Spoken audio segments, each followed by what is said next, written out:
Bonjour et bienvenue dans Profession Sophrologue, le podcast dédié aux sophrologues qui veulent donner de l'énergie à leur activité. Je suis Laurence Roufouillet, je suis sophrologue depuis plus de 20 ans. J'ai écrit 14 livres qui intègrent la sophrologie dans une utilisation quotidienne. Ma passion, simplifier les sujets complexes et partagés. J'ai co-créé le sommet virtuel de sophrologie et j'ai eu la chance d'accompagner à ce jour près de 5000 personnes, que ce soit à mon cabinet à Boulogne-Billancourt comme en entreprise. Mon objectif avec ce podcast, vous guider avec mon enthousiasme et mon expérience dans les méandres du métier de sophrologue pour en comprendre les bases mais aussi les astuces. Alors, êtes-vous prêt ou prête à prendre une bonne dose d'énergie ? C'est parti ! Bonjour à tous et bienvenue dans ce nouvel épisode de Profession Sophrologue. Avec cet épisode 26, j'arrête la série des 5, puisque depuis novembre 2024, depuis que j'ai commencé ce podcast, je m'étais imposé une structure, une forme, c'est-à-dire d'avoir à chaque fois 5 propositions, 5 trucs, 5 manières, 5 tips, 5 conseils. Donc j'en ai fait 5 x 5, c'est-à-dire 25. Eh bien, à partir de cet épisode 26, on va être sur des formats différents. Cette semaine, j'avais envie d'aborder avec vous une question qui revient souvent, notamment en supervision, en particulier avec les sophrologues qui s'installent. Pourquoi et comment prendre un cabinet ? Alors, la première question à se poser, c'est est-ce qu'il faut prendre un cabinet, c'est-à-dire un lieu de consultation fixe ? Bien évidemment, il est indispensable d'avoir un cabinet si vous voulez faire des suivis individuels, des accompagnements individuels. Si vous voulez le faire en présentiel, en face à face, avec vos clients en face de vous, si vous voulez avoir de la visibilité. Bien évidemment, le seul problème, on va dire le seul inconvénient ou le seul obstacle d'avoir un cabinet, ça peut être le budget, ça représente un certain budget, et puis parfois c'est aussi de le trouver.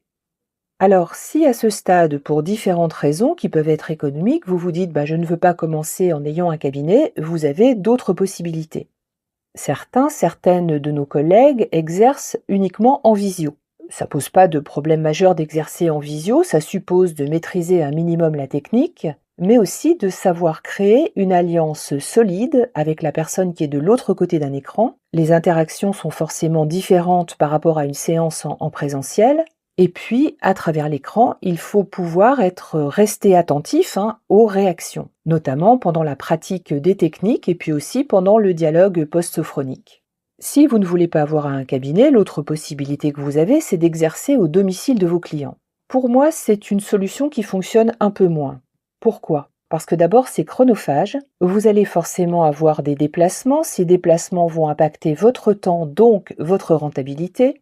L'alliance est plus difficile à construire lorsque vous êtes chez quelqu'un, c'est-à-dire dans son lieu de vie habituel, dans son intimité. Il y a moins de neutralité. Et puis, il est plus difficile d'imposer, d'installer un cadre que vous auriez vous-même défini, alors que vous êtes dans un autre espace.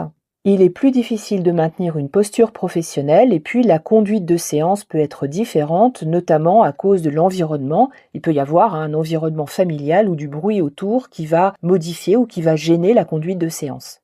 Mais ça peut tout à fait être un choix de votre part, notamment au début.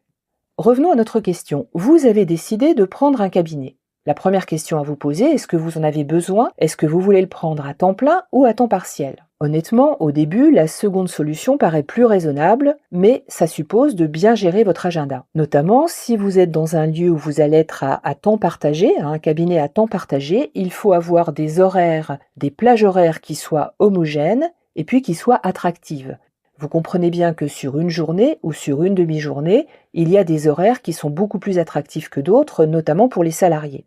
Donc, un petit conseil, ne vous laissez pas refiler des horaires pourris, c'est-à-dire des tranches horaires pour lesquelles vous auriez beaucoup de pertes, c'est-à-dire du no-show, des plages horaires qui ne seraient jamais réservées. Je vous déconseille de faire de la location à l'heure. On peut trouver dans certains endroits de la location à l'heure. Franchement, c'est trop compliqué à gérer, notamment si vous avez des déplacements de rendez-vous ou des annulations. Vous allez vous retrouver à payer des heures pour lesquelles vous n'avez pas de clients. Alors, quels sont les tarifs courants pour la location d'un cabinet? Si on prend du temps partiel, en général, on considère en région, hein, ça dépend là où vous êtes installé, l'importance de la ville où vous êtes, mais c'est à peu près la fourchette, c'est entre 100, 120 et 150 € par jour. Alors par jour et par mois. C'est-à-dire que si vous réservez par exemple un mardi, eh bien pour 4 mardis par mois, vous allez payer en gros entre 100, 120, 150 € par mois. En région parisienne, en Île-de-France, on va trouver des tarifs pour une journée qui vont varier entre 200 et 250 € à Paris, alors si vous êtes en périphérie, en petite couronne ou Paris intramuros. Quand vous allez choisir ce lieu d'exercice, que ce soit à temps plein et peut-être plus encore à temps partagé, il faut être vigilant, notamment vigilant aux professionnels avec qui vous allez vous installer. Alors la première chose, quand on choisit un lieu, moi je pense qu'il faut choisir un quartier attractif. Et si vous avez le choix entre plusieurs endroits, prenez un endroit où il y a du monde, où il y a des gens qui passent. On pourrait être tenté par une petite rue calme, on va voir que ça peut être nécessaire, mais il faut être bien desservi par les transports. Donc, concernant les professionnels avec lesquels vous allez vous installer, vous ne pouvez pas vous installer avec d'autres métiers de la santé, sauf si vous avez une salle d'attente distincte. Donc normalement, un sophrologue ne peut pas s'installer avec un médecin, un kiné, une infirmière ou une sage-femme. Quand vous allez choisir ce lieu, pour moi, il y a une grande importance justement pour la salle d'attente. La salle d'attente, elle a une vraie place dans la conduite de séance. Pour moi, c'est un lieu transitionnel. D'ailleurs, j'en ai parlé longuement, mais pas que, sur le workshop « Je conduis une séance de A à Z ». La salle d'attente, elle a un rôle à jouer. Alors parfois, il n'y a pas de salle d'attente, eh bien on fait avec. Ça sera à vous aussi de faire avec cette absence de salle d'attente et notamment ça joue sur la ponctualité.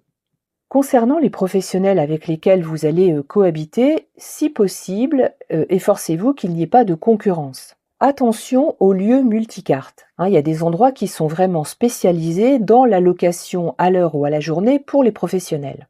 Ça peut être un lieu, par exemple, où il y a déjà plusieurs professionnels du bien-être ou du développement personnel. Mais attention, si dans le cabinet où vous êtes, il y a déjà 2 ou 3 sophrologues qui exercent dans la semaine, vous allez devoir faire un gros effort pour trouver votre propre clientèle et en particulier pour vous différencier. À mon sens, c'est beaucoup d'énergie pour un résultat qui peut être relativement moyen.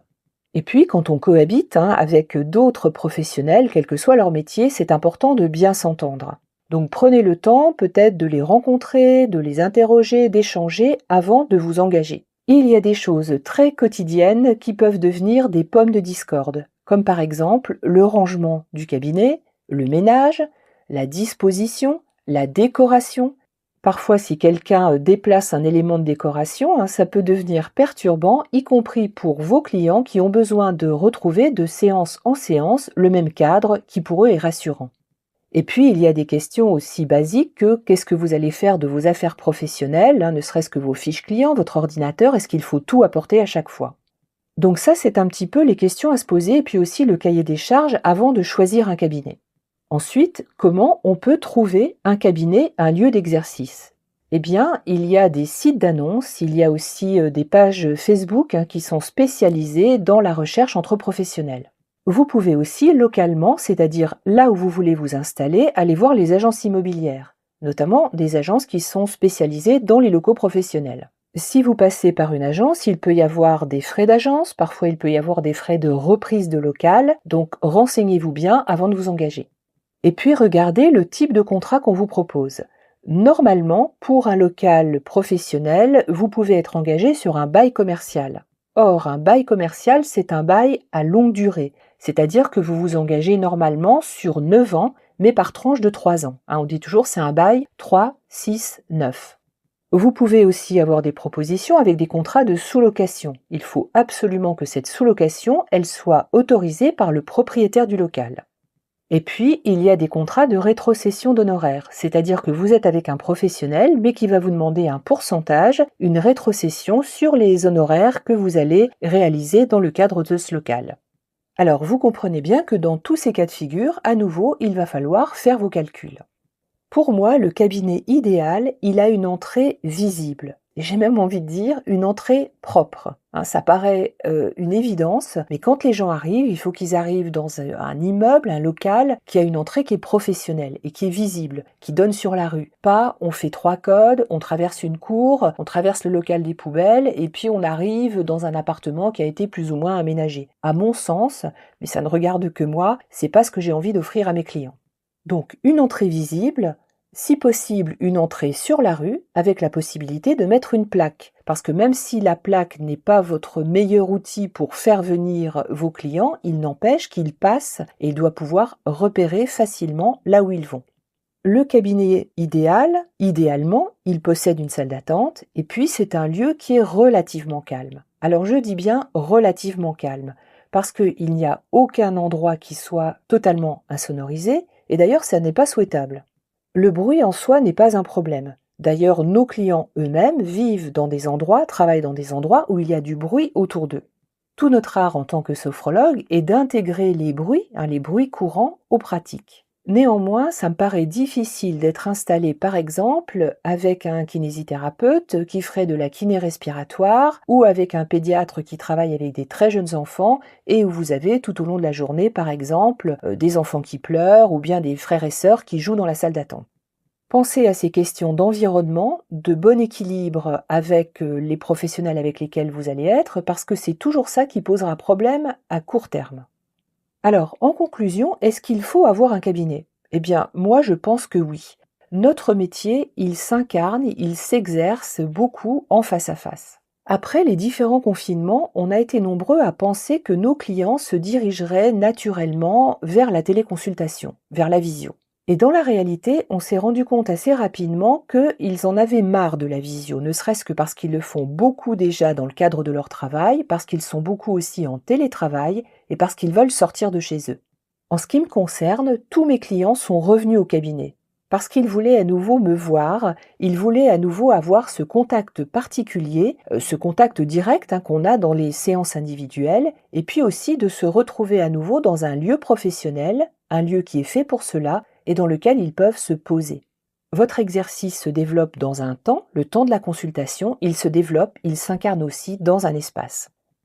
Voilà, j'espère que ces quelques conseils, ces quelques remarques vont vous aider à choisir ou peut-être à vous questionner sur la manière d'exercer, que ce soit dans un cabinet ou ailleurs.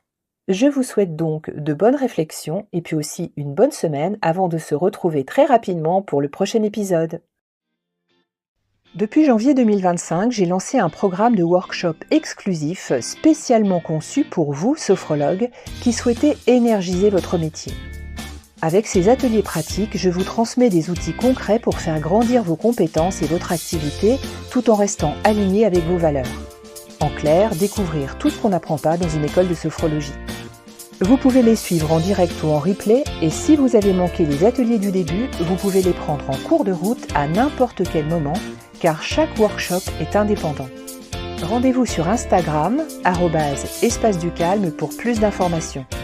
En attendant, prenez aussi soin de vous et on se retrouve très vite dans le prochain épisode. À bientôt!